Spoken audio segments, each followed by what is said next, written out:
Welcome once again to another class in C++. Today we're going to cover a few items out of the C and C++ standard library. It's not just C++. Most of what C++'s library is from C and has been modified in some cases, not always. Okay, the C standard library comes with a variety of useful functions, and you're not going to get too far without knowing how to use many of them. Well, for example, we can get the current time. You almost always need the current time. You can format the time in different types of methods. There's some mathematics-oriented functions, trigonometry, sine, cosine, tangent, those kinds of fun things. If you don't do that type of work, don't worry about it. The library is there. You don't need to use it. And there's random numbers, which is very important, especially if C++ is very popular with games. And, of course, random numbers are very important with games. And you throw the spear, there's an 80% chance it'll actually hit. We have to calculate a number that's 80% chance. Functions for character testing, conversion, and manipulating C character array strings. Now, the C++ string object has its own methods, but sometimes you still need to deal with the C character string array, and there are functions to manipulate them, and we need to know how to work them. Okay, we're going to get some system time. What time is it? You need to include the C time library, include file. We have a system-defined function, time, which just gives you the time. It gives you a long value right now. This is going to change at some point in time. And it's typecast into time t. So basically, you will be using this type. So when they decide to change it to something else, your code won't break because you'll have time t. So it'll set a time t variable. It also returns a time t return. You can ignore the return because you have to use the variable. And what it returns right now is the number of seconds since January 1st, 1970. And there's various theories as to why 1970 was chosen as opposed to 1980 or 1943. We're not going to cover any of those. Here's an example. So here we are including the C time include. We're declaring a variable, time t. We're going to call it right now. And then we're going to get the time. Now we're doing this both with the return and setting the variable, but you don't really need to do that because it's kind of redundant. So all you really need is this portion right here, is to set the time variable. And then we're going to print out the milliseconds since 1970, and we're going to print out right now, and you'll get this nice large number for the number of seconds. Now, I'm sure you remember the Y2K bug when it was 1998. It was going to be 1999 coming up, and in the year 2000, everybody's worried, oh, no, all the computers are going to think it's 1900, and the airplanes are going to fall out of the sky, the elevators will go sideways. None of that happened, of course. But there's another similar bug on the horizon. The seconds since 1970 is stored in a signed 32-bit int, which is sometimes called a long. It depends on the architecture. Now, that is 2,147,483,648 seconds, which is this many minutes, this many hours, this many days, 68 years. Now, 68 years plus 1970 means time will run out in the year 2038. Now, this is known as the Y2038 problem, or the Unix Millennium bug. Now, there's a number of solutions being knocked about because right now there's no real urgency to worry about that. The only programs that will start crashing are programs that are dealing in decades into the future. But at some point, they're going to have to come up with a solution. The most likely solution is going to be, instead of a 32-bit integer, it will be a 64-bit integer is returned, the number of seconds since 1970. They might come up with a structure. We don't know what they're going to do. So there's no universal solution that everyone likes. So just stay aware. Be warned that you are not always going to be able to just grab the number and pretend it's an int, because it might not be an int. Now we've got the time. We want to see it. Humans like to see the time. We don't want to see this big, long number. We don't know what it means. So we have a CTime function, which retrieves a pointer to a C string array, which contains the human readable time. So as an example, we have time. We have t instead of right now, and we're getting that time. So now that function has returned the current time, and we have a character string. It's getting. And you notice we're still passing an address to that pointer. Just about all of the time functions deal with a pointer to the time object, because it may be an int at some point in time in the future. It may turn into a struct. We don't know. So always pass in the pointer. And then we print it out. And I'm not going to tell you what it will look like. That's part of your homework assignment. Write a little program. Do this. Run it. See what it looks like. Now, the string that's in the CTime function is in static memory. It doesn't allocate new memory or anything. There's two things to worry about that. One, you don't have to free the memory that's been allocated. The other one, every time you call it, that same static memory will be overwritten. So if you need to get current time and then save it, and then some seconds or minutes or weeks or days later, you need to call it again, you'll need to call it and save it in a separate location. So you'll need like a char C1 to get the time. And then minutes later, you can have char C2 and get the time again. You'll have to use a string copy. This pointer part won't work because they will just point to the same memory. So you will actually have to have a char C1 with some number, but you'll have to actually have some memory available for that. We'll cover later how to copy the memory from the pointer into an array of characters. Now we've got two types of time. We've got local time, based on whatever the time zone is that you are in, and then we have GMT time, or Zulu time, or UTC time, any sorts of names for it. But basically that's a universal time that computers all over the world use. Generally speaking, every computer that's hooked up to the internet should have GMT time as its basic time, so all these computers are synchronized to the same clock.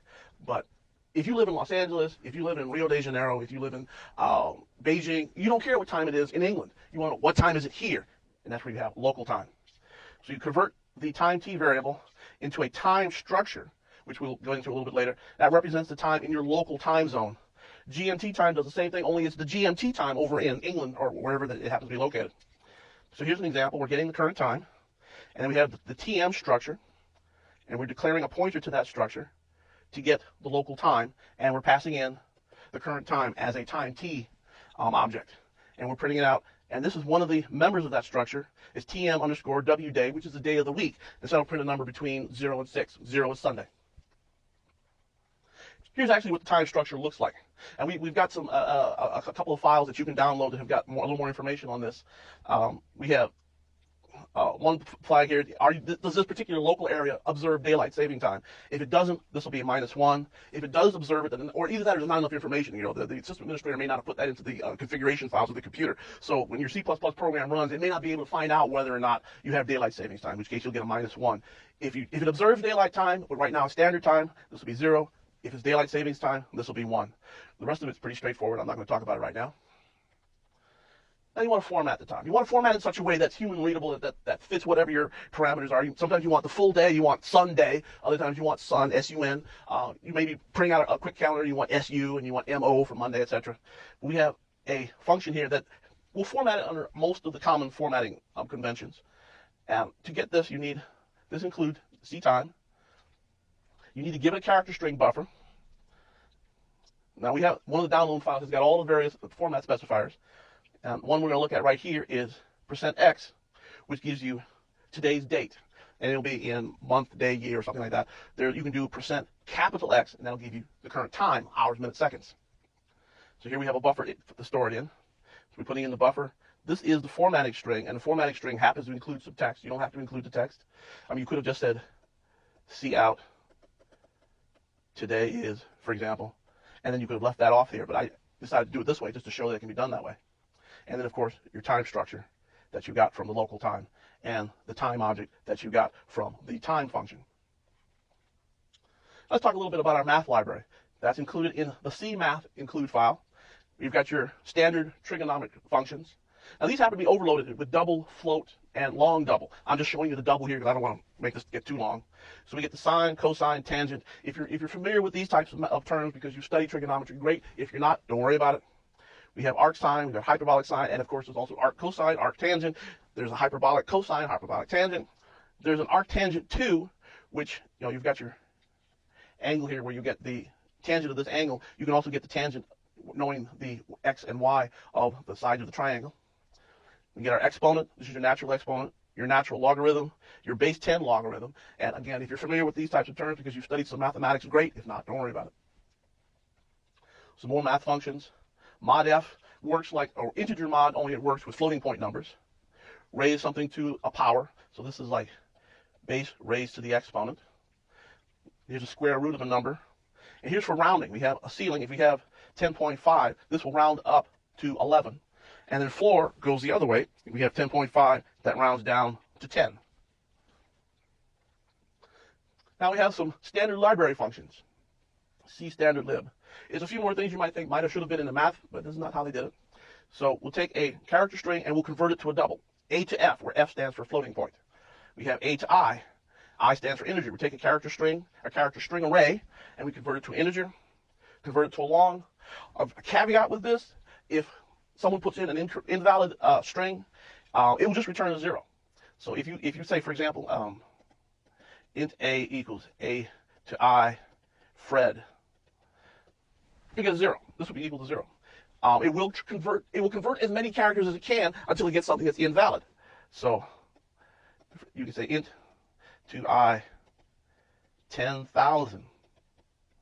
Well, b is going to be equal to 10 because it will see the 1, it will see the 0. When it gets to the comma is not a valid character, it'll stop. So b will be equal to 10. So you have to be careful with this sort of stuff. If you're getting data that you're not sure of, you need to check it, you need to validate it. And you do have a homework assignment where you get to write something that validates your code to make sure that it is an actual number and not Fred.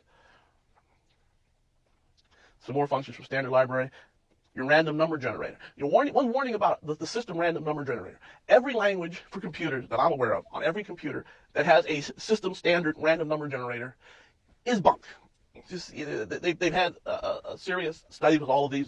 They've looked at all of them. They've analyzed them for randomness, for patterns, and for all sorts of things, for predictability, all sorts of things that would make good random numbers. The system provided one always fails. But for everyday purposes, for schooling, for studying, it's perfectly fine. So this returns a random number. It'll be between 0 and a macro, which is defined in that include file of rand max. And so the way you would get that is to take the remainder when it's divided between some numbers. So here we have rand %6. That'll give us a number between 0 and 5, because that'll be the remainder when we take whatever the number is, which will be random, we don't know what it will be, divided by 6, and what's left over when you take the number divided by 6 is going to be between 0, which means it's divided in evenly, or you'll have a remainder 1 or 2 or 3 or 5. But we want it to be between 1 and 6, so we'll add 1 to it. So now this will be between 1 and 6 inclusively. Now another thing I skipped over I should not have is the srand function. You give it a seed. And what this will do is we'll set the random sequence number at a particular location in the sequence. What this actually does, this calculates the next random number, but it's always predictable. So once you have a sequence, that's one thing that's wrong with the random number generator. If someone actually looks at it long enough, they can say, oh, they're here in the sequence. Based on their being here in the sequence, we know these next few numbers are going to be the following. That's bad for a random number generator. So what srand does is it sets that seed to a particular location. So if you set this to 0, you will get, you will get 5, and then 3, and then maybe 4, and then maybe 0. You might get 0 twice in a row, and then 2. That'll be your sequence. Now, let's run the program again, because when we got 2 numbers in a row, something bad happened. We have a problem. You keep the seed equal to 0. You run the program again, you'll get this exact same set of sequence, which is great for testing. So you can, you have a sequence of numbers that something happens that's not supposed to happen. You can go through the code and check it and find out. When you actually deploy the system, you would want to set your seed to something that's not so easily predicted, like maybe the time of day, maybe the user's birthday plus the time of day, some kind of stuff to make it unpredictable where in the sequence the random numbers start. But like I said, that's great for normal stuff, but if you're going to be working for a slot machine company, if you're going to be working for the lottery company, if you're going to be working for anything where you really need real, honest, random numbers, you need to research how to get a better algorithm. Yeah, here we have, we're getting craps. We're setting the dice as we equal to 1 and 6. The second dice would be also between 1 and 6. If the first one plus the other one equals 7, that's craps, if you're familiar with the game of craps. Now, moving on to another include file, we have C-type, and it has a list of functions that lets you test the characters. You say, is this a digit? So it'll return 0 if the character is not a digit, and it'll return something else if it is. Now, it doesn't promise to be 1 or true or Q or 7 or anything like that. It might be -1. The important thing to remember is it will be a 0 if it's not a digit. So you can say, if is digit some character, let's say A. Well, A is not a digit, so that will return a 0. So this will evaluate to false. If we put a 7 in here, that will evaluate to something that's not 0, which from the if expression's point of view means it's true. Now, you have in your homework to use this to validate that an input number is actually made up of digits. If it's supposed to be an integer, that's all you want, except maybe a minus sign. So compare, is it a minus sign or is it a digit? If it's something else, hey, return a flag, print out an error message, whatever you want to do is, hey, we cannot process this because it's not a legal number. If it's supposed to be a float, you look for the decimal point, etc. Other things you can test for, is it an alpha? Returns a 0 if it's not alphabetic. Is lower? Returns a 0 if it's not lowercase.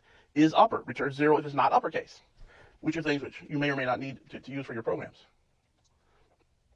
And we also have, okay, you can test, is it lower? The next thing you say, well, I don't care whether it's lower or not. I just want it, if it's upper, I want it changed to lower. So we have something that takes this and takes the integer and converts it to a lowercase. And we have 2 upper that converts it to uppercase. Now, you could do these conversions yourself. You don't need to call these functions, because you can know that in ASCII, for example, capital A is 65, and lowercase a is, I forget what it is, let's say it's 96, that might be right, it might be wrong. You say, well, if it's within a certain range, if it's between capital A and capital Z, I'll just add an integer value to it to convert it from uppercase to lowercase. Don't do that. For one thing, it depends on being ASCII. You could be on a system that uses EBCDIC. So A is 65 in ASCII, it's 193 in EBCDIC, and I should have looked up what lowercase a is in EBCDIC. I can put that on there just to demonstrate how trying to do it yourself is not going to work if you're in EBCDIC. And they might think of other languages. You got UTF, where you've got international languages. You've got Chinese and Japanese and all sorts of other languages where you have more than one byte for each character, in which case your 2 lower is the only way to go. It may not work if you try to do it yourself. Now we've got some string functions we need to look at. Now remember I told you we had char, C1, and 20, and we need to get C time and copy it into that. You would use the string copy function. So you'd have char C gets the C time, and there was a time function in there, time variable, and then do string copy to put that into C1. Now you've got your own local copy of the ASCII time. Make sure string 1 is large enough to accommodate string 2. So if this happens to be 27 characters, this better be at least 28 characters, because you need enough space for each character and the null terminator at the end. String cat appends this string to the end of that string. And again, you as a programmer, when you write the program, you have to make sure you allocate enough space to accommodate however many bytes you expect to get, plus probably a little bit more just in case. Here's string comparison. We compare these two strings to each other. We have a string here, we have a string there. What this will return is a -1 if string 1 is less than string 2. It'll return 0 if they're equal, or it'll return a +1 if string 1 is greater than string 2. So here's how you have -1 for less than, 0 for equal, and +1 for greater than. That's for comparing. And again, these are for C character string arrays. This is not used for C++ string objects, which has a completely different set of methods. A few more things from the C strings. We have the string length. Now the string object probably has a method someplace or an attribute somewhere that just remembers what the length of the string is some type of way. But for a regular C string, it actually has to go and count each character until it gets to the end. And it goes, okay, I found the null terminator now, and this is how long it is. And there's some additional versions of string copy, string cat, string compare, where there's an n in there. And a third parameter is how many characters to actually look at. Now the thing you have to be careful with that, if you have, let's say this is 3, and this happens to be A, B, C, D, E, so that's longer than 3. So what will get copied over there will be A, B, and C, but there won't be a null terminator put on there. So you as a programmer, when you use this, you have to be careful to make sure you put a null terminator at the end in order to make it a legal C character string array that has the null terminator. So that string length and everything else in C and in C++ will know, oh, this is the end of the string. But these particular functions don't do that for you. You don't have to really worry about that so much for string comparison, because what it'll do, it'll just compare until it gets there and stop. So if you, for example, if you have A, B, let's call it A, B, C, D, and you compare it to A, B, Q, M, and then you use 2 as your comparison, these two strings will come out equal, because they only look at the A, look at the A, look at the B, look at the B, and look at the 2s. Oh, I can stop now. At that point, they're equal. So it doesn't automatically add those, so you have to do that as a programmer. Now we see a library. This is a library. It's full of books. So I should have had C++ the library. Oh well. Anyhow, that's it for today's class. We'll see you next time at educator.com.